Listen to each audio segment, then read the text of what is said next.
What's going on, guys? It's your boy Fallen Warrior at Chicken Doodoo Gameplay here with Night Call. It's another, I think it's another smaller game, but something, a little abstract, a little interesting. So I'm gonna try it out. Ooh, do a new game. Okay. Let me bring down this volume so you guys can actually hear me. There we go. That should be better. It should be. Choose the investigation. Let's do the Angel of Death. The Angel of Death. Choose your difficulty. Let's do balance. I want to be I'd actually pass, each level. Ooh. I've been a little on the sick side these past few days. But I should be good soon. Ah, man. Monkey Moon and Black Muffin Studio and Raw Fury. Let's bring that up a little bit. I gotta sneeze.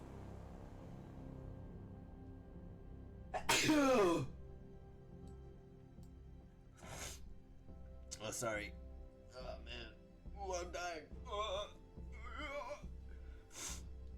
Okay. We're obviously somewhere. Looks like a taxi. We are in Paris. Is that what it says? Paris? Paris, I-N? Ooh. Let's get to it. Oh, snap. What is happening? Oh, no. Oh, no. Something happened. Night Call. It's like Batman, but in Paris. Night Girl. Doctor. Here? Sir, can you hear me? Or do I need to speak up? You're fine. She takes a deep breath. Sir, you just spent 2 weeks in a coma. The word bounces around your head. You need a moment to understand its meaning. Coma. The word scratches along your throat. Yes, you were the victim of an assault. The word resonates in your head. Victim. You are aware of a serial killer is currently on the loose in Paris. You feel the contents of your stomach crawling up your throat. The killer, the media are calling the Angel of Death, stuck a knife in your right side. It hits several organs. To be frank, you were in a terrible state when they brought you in and were let me try that again. To be frank, you were in a terrible state when they... To be frank, you were in a terrible state when they brought you in and were obliged to put you in an induced. Her voice becomes more distant, fades. Your taste bile at the back of your mouth. Your head is burning. You hear a whistle in one ear. Your fingers move to your wound underneath the bandages. You can feel hard skin. It is incredibly painful. I'm sorry? Did they catch the angel? No. What about my passenger? He was dead before you even got out of your cab. The doctor is silent for a second, a very awkward second. She hesitates. The police would like you to see you as soon as possible, to ask you some questions. Technically, you're the only person to survive the Angel of Death. Noise in the hallway attracts your attention. You try to turn your head, to no avail. You need to rest. She leaves the room. Her voice resonates in the hallway. I don't care, he's the only witness. Another female voice joins in, a strong voice. You can't clearly make up what she's saying. A strange feeling washes over you. It's not pain, not fatigue, some odd combination of the two. For being in the hospital room, you never realized the anger was made up of the combination of pain and exhaustion. Anger, a feeling you know all too well. Days go by, and a month later. Night one. Oh my gosh, what is this and where are... Oh, well, look, I got a bit of a problem. A real problem, that is. You have a pounding headache. It's your first night behind the wheel since the attack. Are you listening to me? You catch your boss eye in the rearview mirror. Yeah. He stares at you for a second or two without speaking. Sometimes I wonder what's going on inside of your head. You always seem so far away. I'm listening. Okay, okay. He's watching you closely, trying to make out what's going on in your head. You know I'm worried about you, don't you? I know. You're like a son to me, you know? I know. And you know he's about to tell you the story of his taxi fleet again. When my father died and left me the store, I could have sold it. I could have retired, come back to the old country. But I decided to start a cab fleet with the money he left me to hire the guy from the neighborhood. To hire the guys from the neighborhood. And that's why I got 45 guys like you working for me. His hands flutter in the air. Though none of them are any match for you. He smiles. His voice suddenly takes a serious tone. Do you want me to go over everything again? He points to the equipment on the dashboard, the meter, the GPS. You haven't been in a taxi for weeks. Maybe you do need a little refresher. Good idea. Right then. Well, first the map. You spot potential customers and try to guess where they'll be going. Then you decide. When a customer orders a taxi, there is no one else around. You have to go and pick them up. He shrugs. That's the way it goes in business. No problem. The other fares, you look at the map and decide whether or not you want to take them. And then you drive. He flashes a quick mechanical smile. You know it well. When he talks about work, he talks about work, that's all. What? And when your shift is over, when do the numbers end? We do the numbers end. His voice trails off as if searching for the right words. And that's all. It's pretty simple. There's no reason why you can't do it. Alright, no overtime. We're in France here. There are rules, regulations. You might not see it that way, but no one likes having a driver who hasn't slept for 24 hours. He looks away. Something's been bothering him since he got into the cab. Anyhow, you know the ropes. You get it. I know you're going to do a good job. Say nothing. Anyway, I'll let you get back to work. Every minute spent in your taxi is a minute lost. He gives you a smile, half ironic, half serious. Have a good evening. The sarcasm in your voice is fallible. Blah, blah, blah, right. You have a good evening, too. He'll spend the rest of the night dealing with problems and drivers. You wonder how and when the guy ever gets any sleep. Your boss opens the door and exits the cab. You watch him cross the street and enter the fleet garage. A couple of colleagues are milling about. Milling about? Taxis are coming and going. Taxis.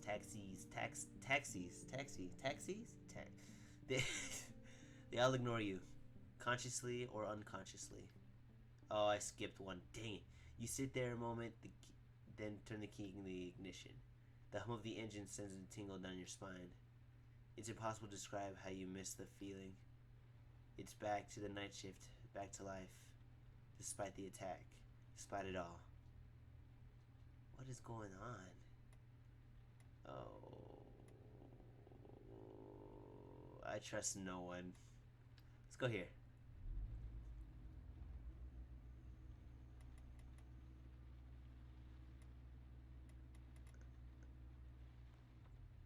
I need to go to fare $20. Except your next passenger does not simply get in. She throws herself in. She's doing some weird things with her hands. Energetic, lively, chatty, she looks like she never stops. She gives you her address and hails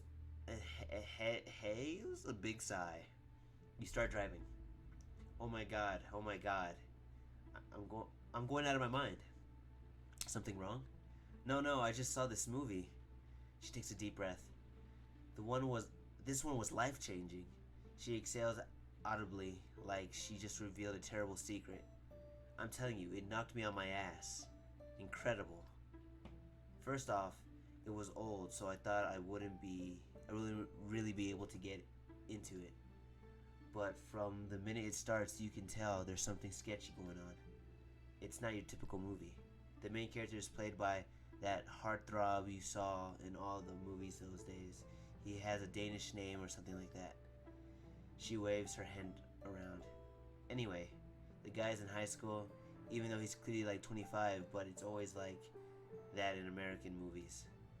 He's in high school and doesn't feel well, you know. He's squinting and bent over and all. At first I thought he looked kind of stupid like that. It's obvious he's not 17. Then all of a sudden, bam! She pounds her fist into the open hand. I get it, it's me. I mean, he reminds me of me, you know? Of me when I was in high school. She lets her last sentence hang in the air for a second, seems to be coming down. Her voice is slower, softer. This guy isn't doing well. He's seeing a shrink, but his parents and his sister are on his ass all the time. He doesn't know what to do with his life. He's totally lost. Then there's a disaster. This crazy thing happens. You find out he did it, or him or the giant bunny that follows him everywhere. She literally jumps from her seat when she says the last part. Let her keep going. I'm sitting there, wide-eyed, telling myself I must be dreaming, but there really was a giant rabbit standing there next to him. And it's not a nice bunny, if you get my drift. It's out to get people, to get back at anyone it doesn't like. Your passenger taps her head. Your passenger taps her hands together. Story of my life, dude. I'm telling you, story of my life. Okay, without a giant rabbit part, but that could be been me up on the screen. My parents can't stand my passion for film. They want me to study something serious. They say they haven't been busting their backs all their life for me to be dependent on them. She clicks her tongue and rolls her eyes. Yeah, right, like I have enough money for me to keep living off them. My little sister looks at me like I'm a retard, and yet she spends all day, every day, watching mind-numbing sitcoms about losers on vacation. She sinks into her back seat. Whenever I go home, no one is the least bit interested in what I do, who I am, what I like. Not a soul to ask me what I saw and if I liked it or not. So, the main character hesitates and makes the wrong choice. He goes for revenge. See, the bunny, it's his conscience. She pauses, looks outside. It's our collective conscience, you know. I'm not perfect, but I don't steal. I'm not, man, I don't know, like something like that could really happen, because you never know, right? I'm not perfect, no one is. Someone's gotta tell that giant rabbit. If the giant rabbit kills, if he's seeking revenge, well, it's kind of our fault. That we are too stupid to see we're not worth much, right? See what I mean? Yeah. Yes, I get what you're saying. She scans her face. Ah, well, good for you then, because I don't even understand what I just said. She burst out laughing. Any case, the movie blew my mind. Maybe I didn't actually understand it, but damn, it did me some good. You think that makes me crazy? No. It's just a movie. You get what you want out of it. Well, yes and no. She looks at you filled with doubt. Otherwise, people could just throw whatever the hell they want on screen, and it would do right.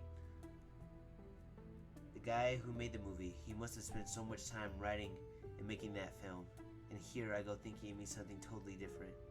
How awful. That means he just lost control of it completely.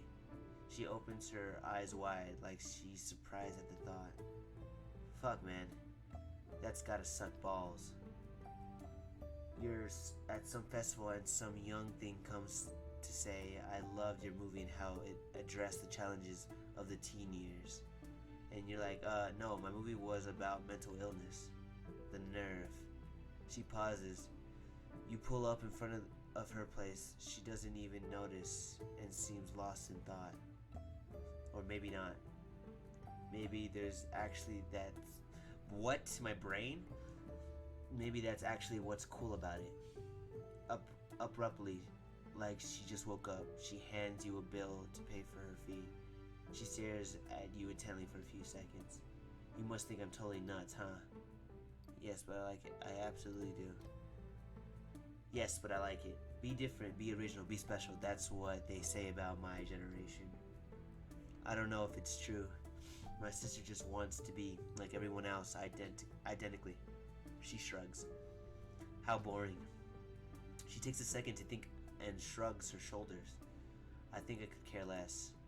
I complain and all, but if that's the price to pay, not to be a total idiot, I'm happy to pay it.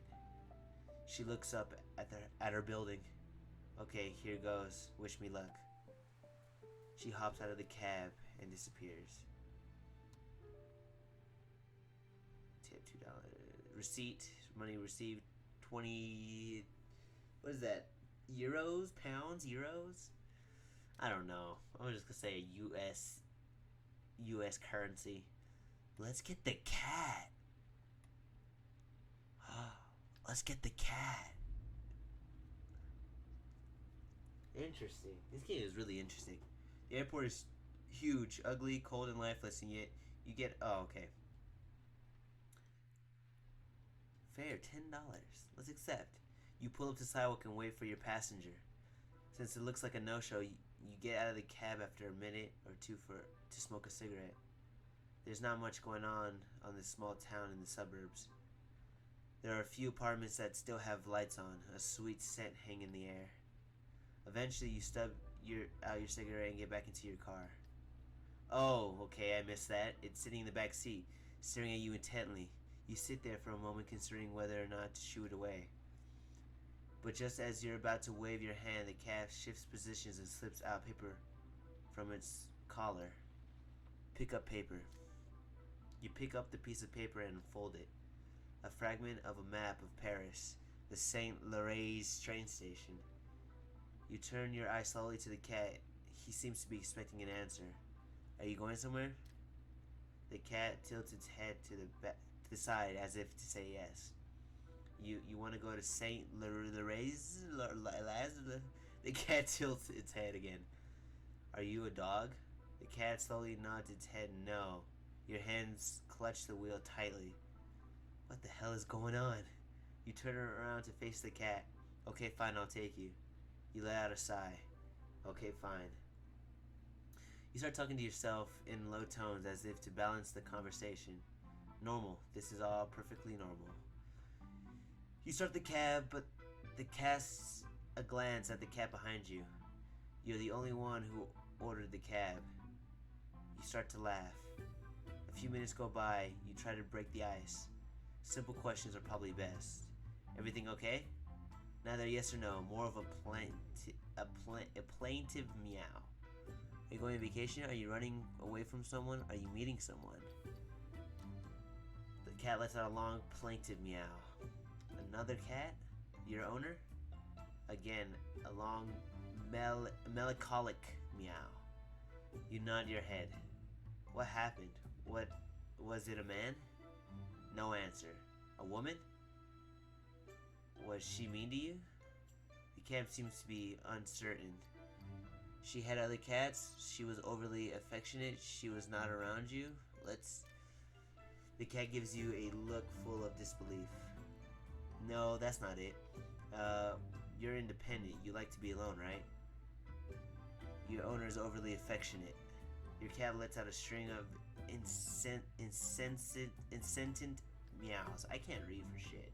Touche. That's it. She's too affectionate, and that's why you are running away.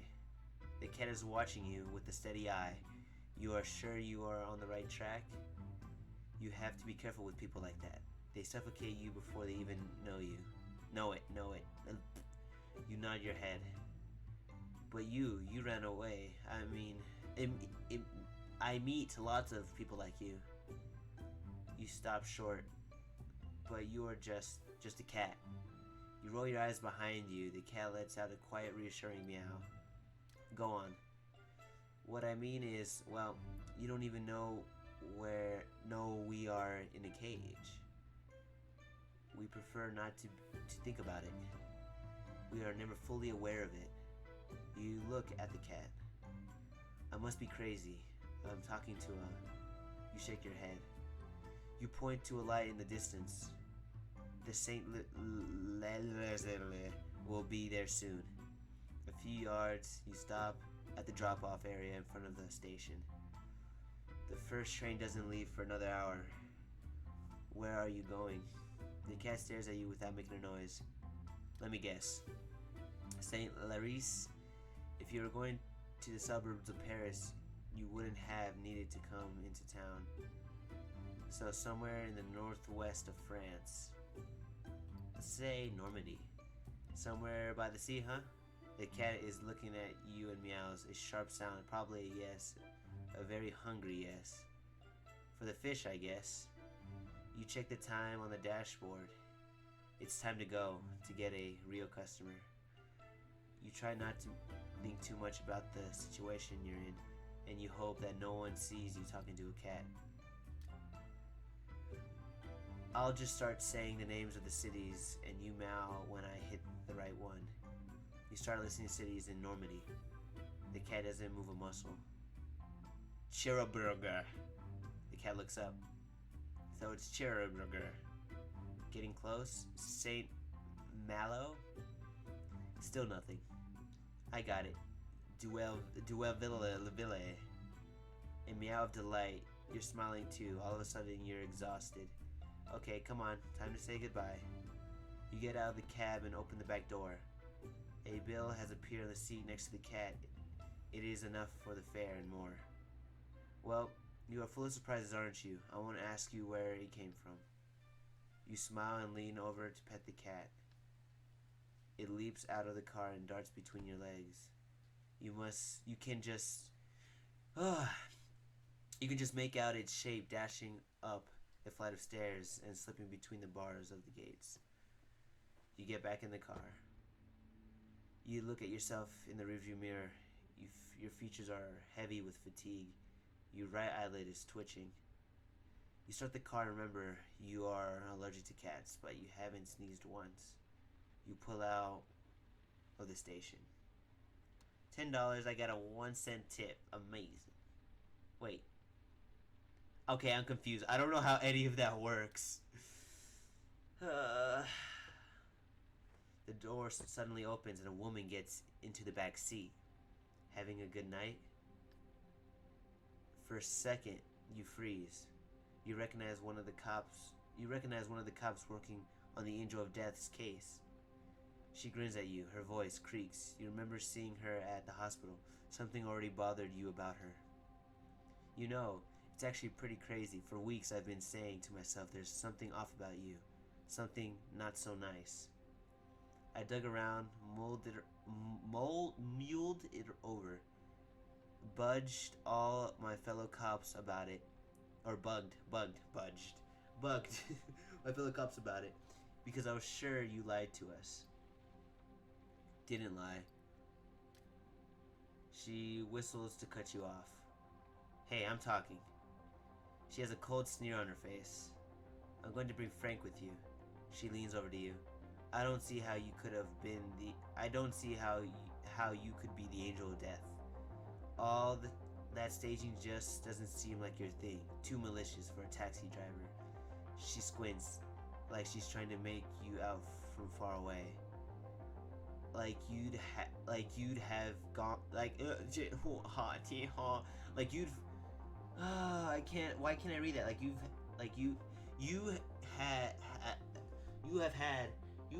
You'd have gone to the extent of hurting yourself. Yeah, between us, it's a little bit of a stretch. She stares at you. but not enough of a stretch for my chief to stop going on and on about you. Seriously, he talks about you all the time. If I didn't know better, I'd think he had a crush on you. She smirks.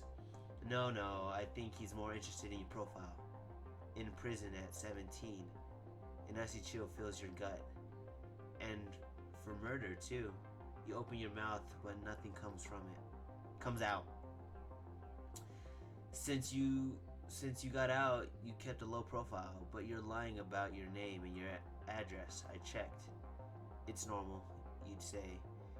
If they get a word of your time served, no loan for your permit, no lease for your car, meaning no second chance at life. Her voice becomes softer, almost warm. I personally like guys who want a second chance. No, I like guys who fight for a second chance. Basically, I like guys who are willing to work for me. She leans forward, her shining, cat-like eyes narrowing. My chief wants to go to the persecutor with a first and last name, with evidence. Actually, knowing him, he's not so hot on evidence. So, I'll give you info. Victims, suspects, medical reports, some photos that are a bit... She makes a gagging noise. You have to be discreet. Keep it between you and me. Interrogate, ask questions, dig around. Say nothing.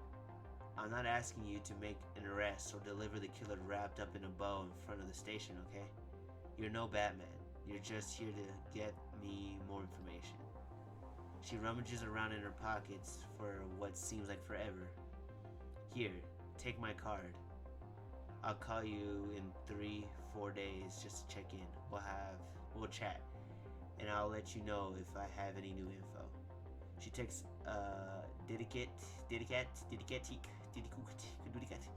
parallelistic tone. What the heck? She takes a certain tone, like she was giving you a list of recommendations for the 100th time.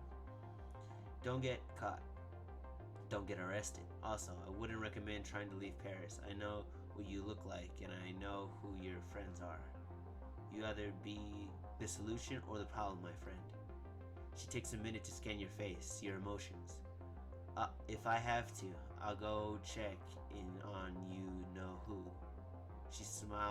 Her smile is bited. That reminds me. She knows you've done time. You shake your head. She snickers. Oh, my little dirtbag. You cover your tracks well. I did what I could. Yeah, if you say so. She sighs in a tired, exaggerated way. Don't try to mess with me, man. If things don't go well, I'll turn you in. I'll send your picture to all my friends in the media and every asshole in Paris. Your picture will with your name on it, your real name. Anyone close to you will have their places searched. They'll be put under house arrest, spend nights in jail. You have any idea how tense things are with that fucker's trial underway?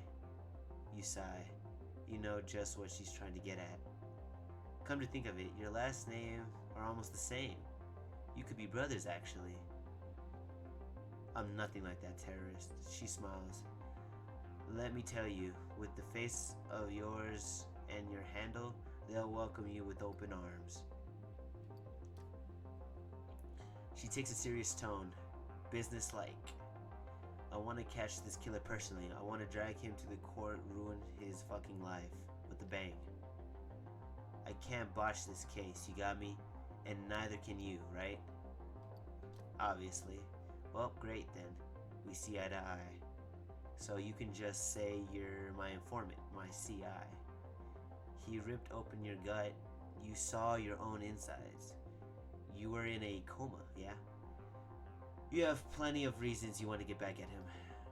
She furrows her brow. Yeah, I think you're actually going to do what I tell you to do. You investigate, ask questions, listen to all the rumors, and you come up with a list of suspects. She lays her hand on the door handle and freezes. Oh right, and don't get fired. Without this cab, you're worth nothing to me. You glare at her. Fucking bitch. Yeah, whatever, if that makes you feel better. She puts her hand up, and you can hear the words behind it. This conversation never happened. I'll make sure you get more intel tomorrow. I'll find a way. Until then, not a word to anyone, obviously, not a word. The door is open, squeaks, and slams shuts. You sit alone for a while, teeth clenched, dry-eyed, ears buzzing. Shit. On the back seat, the cop left a pile of papers. Shit. Key in the ignition, motor running, radio on, crackles. You turn it off and start driving. Talking to passengers might unlock a new document and clues for your investigation. You will find them back at your studio after your shift. 5 clues discovered, available in your room.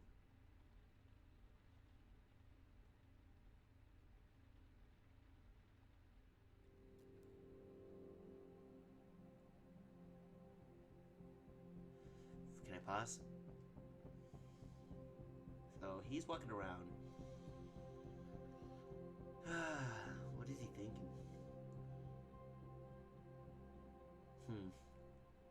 Very interesting. Okay, but I will stop it there. We've been at it for 31 minutes, so this is going to be a fun one. Thank you guys for watching, and I'll see you in the next one. Bye-bye.